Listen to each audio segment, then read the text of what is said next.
Hello friends, GK world में आपका स्वागत है। आज हम लाए हैं एक नया टॉपिक, कंज्यूमर राइट्स, ग्राहकों के अधिकार। तो वो कौन से ऐसे 6 मोस्ट इम्पॉर्टेंट राइट्स हैं जिन्हें हर कंज्यूमर को पता होना चाहिए। तो देखते हैं आज का नया टॉपिक।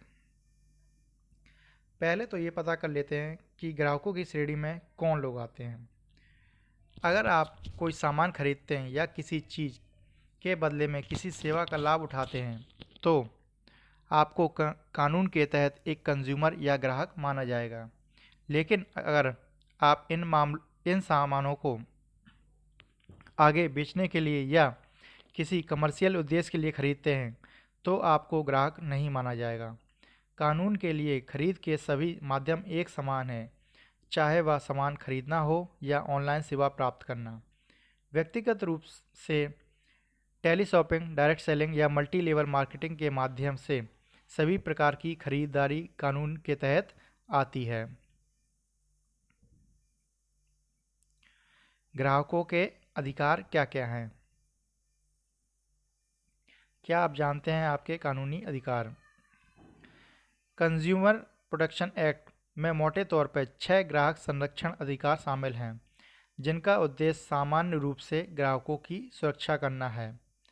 फर्स्ट है खतरनाक उत्पादों से सुरक्षा। नंबर सेकंड है अनफेयर ट्रेड प्रैक्टिस के खिलाफ सुरक्षा के लिए वस्तुओं और सेवाओं की विशेषताओं के बारे में सूचना का अधिकार। नंबर थर्ड है प्रतिस्पर्धी कीमतों पर विभिन्न प्रकार की वस्तुओं और सेवाओं तक सुनिश्चित पहुंच का अधिकार। नंबर फोर है सुनवाई का अधिकार और ग्राहक हितों के लिए उचित विचार किया जाना। नंबर फिफ्थ है किसी भी उपभोक्ता अधिकार के उल्लंघन के खिलाफ शिकायत करने का अधिकार। नंबर सिक्स है उपभोक्ता जागरूकता का अधिकार, यानी आप पर लागू कानून।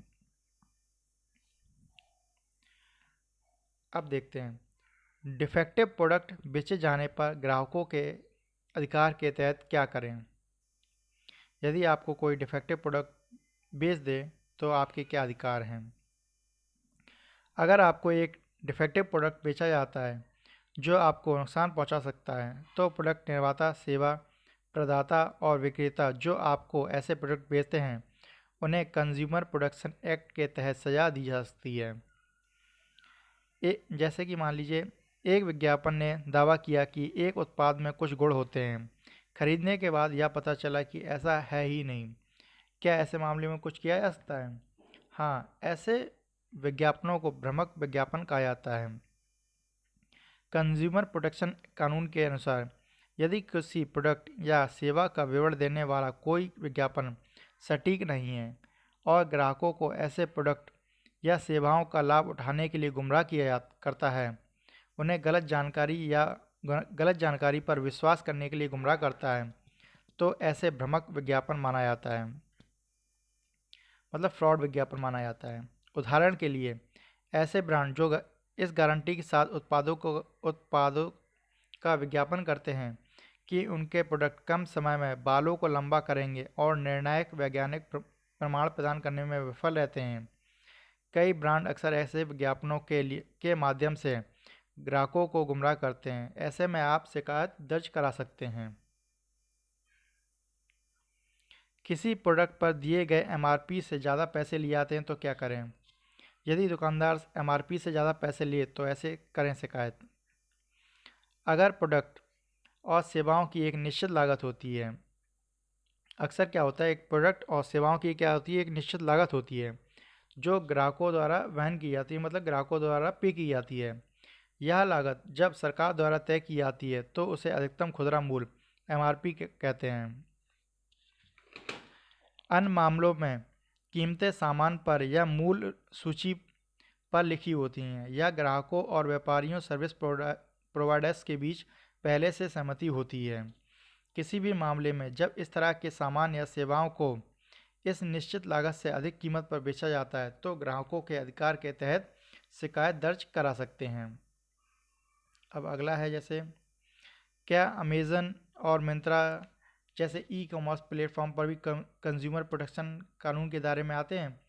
क्या जैसे मान लीजिए कि ई कॉमर्स साइट हैं, क्या ये भी कंज्यूमर प्रोटेक्शन के दायरे में आती हैं? तो इसका जवाब है हाँ। कंज्यूमर प्रोटेक्शन अधिनियम ई कॉमर्स डोमेन को भी कवर करता है। यह विशेष रूप से कहता है कि इलेक्ट्रॉनिक प्रोडक्ट विक्रेताओं के पास किसी भी दूसरे विक्रेताओं के जैसे ही कर्तव्य, जिम्मेदारियां और देनदारियां होंगी। इसमें यह भी कहा गया है कि किसी ग्राहक की व्यक्तिगत जानकारी को किसी अन्य व्यक्ति या संस्था के सामने प्रकट करना अनफेयर ट्रेड प्रैक्टिस माना जाएगा। कोई भी प्रोडक्ट या सेवा जिसे ऑटोमेटेड या इलेक्ट्रॉनिक नेटवर्क के माध्यम से खरीदा या बेचा जाता है वह इस कानून के दायरे में शामिल है। इसलिए सभी e commerce retail consumer protection act 2019 के तहत आते हैं। ई कॉमर्स लेन देन के लिए शिकायत इंफॉर्मेशन टेक्नोलॉजी एक्ट के अनुसार ऐसे सभी वेबसाइटों कंपनियों में एक शिकायत अधिकारी होते हैं जिसके पास ऐसी शिकायतें दर्ज कराई जा सकती हैं। अगर ग्राहक की संतुष्टि के अनुसार शिकायत का समाधान नहीं होता है तो वह व्यक्तिगत रूप से विक्रेता सेवा प्रदाता को समस्या को हल करने की समय सीमा के साथ शिकायत भेज सकते हैं। अब देखते हैं अगला क्या है। अगर शिकायत का फिर भी कोई समाधान नहीं मिलता है तो ग्राहक अपने शहर स्थानीय क्षेत्राधिकार के कंज्यूमर फोरम में शिकायत दर्ज करा सकते हैं। अब जैसे कहाँ दर्ज कराएं शिकायत, तो इसके लिए एक टोल फ्री नंबर होता है जो स्क्रीन पर दिखाई दे रहा है।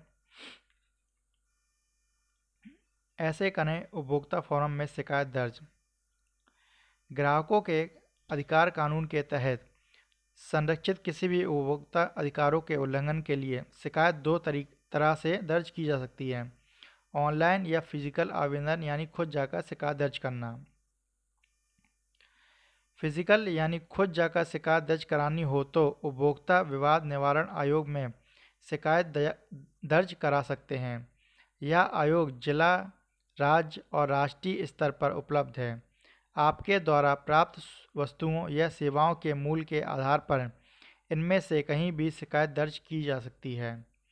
उदाहरण के लिए एक जिला स्तरीय आयोग उन सामानों के बारे में शिकायत ले सकता है जिसकी कुल कीमत 1 करोड़ रुपए से कम है। इसके अलावा आप जिस जगह पर रहते हैं या काम करते हैं वह जगह जहां विक्रेता रहता है या काम करता है या जहां विवाद शुरू हुआ है उस जगह के आधार पर यह तय कर सकते हैं कि शिकायत किस फॉर्म में दर्ज करानी है। विवाद शुरू होने के 2 साल के भीतर ही शिकायत दर्ज की जानी चाहिए। 2 वर्ष के बाद दर्ज की गई शिकायत पर विचार नहीं किया जाएगा। अगर आपको शिकायत दर्ज करने को लेकर कोई संदेह या समस्या है तो आप नेशनल कंज्यूमर हेल्पलाइन 1915 पर कॉल कर सकते हैं। ऐसी शिकायतें कैसे दर्ज करें इस बारे में अधिक जानकारी यहाँ भी उपलब्ध होती है। तो फ्रेंड्स, ये था ग्राहकों के राइट से संबंधित टॉपिक। धन्यवाद।